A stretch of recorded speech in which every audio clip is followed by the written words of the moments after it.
నమస్తే సార్, మాది పూసలపాడు రమణారెడ్డి, బేస్తవారపేట మండలం, ప్రకాశం డిస్టిక్. ఇది వచ్చి పచ్చదోమ తెల్లదోమ కెముక కొట్టినాము.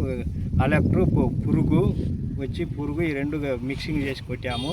కొడితే ఇది దోమ అనేది వెంబటి ఒక అర్ధగంటకు వెళ్ళిపోయేది బయటికి. వచ్చాక ఇది మరుసటి రోజు రెండో రోజు చూశాక పురుగు గుత చనిపోయినది. పైరు అయితే బాగానే ఉన్నది, మాది బాగా పచ్చగా బాగా పెరుగుదల గుత బాగానే వచ్చింది. గోడ గుత బాగానే పట్టుకున్నది. బాగా పురుగు గుత ఆడాడ కాయకున్నది గుత పురుగు గుత చనిపోయినది. మరుసటి రోజు వచ్చి చూశాక నేను చెట్టుకు బ్రహ్మాండంగా పనిచేసినది. 2 రోజుల తర్వాత వచ్చి చూశాక బ్రహ్మాండంగా ఉన్నది. చెట్టు కానీ పెరుగుదల కానీ బాగా గోడ కానీ బ్రహ్మాండంగా ఉన్నది సార్. ఇబ్బంది ఏం లేదు, బాగానే పనిచేశారు సార్.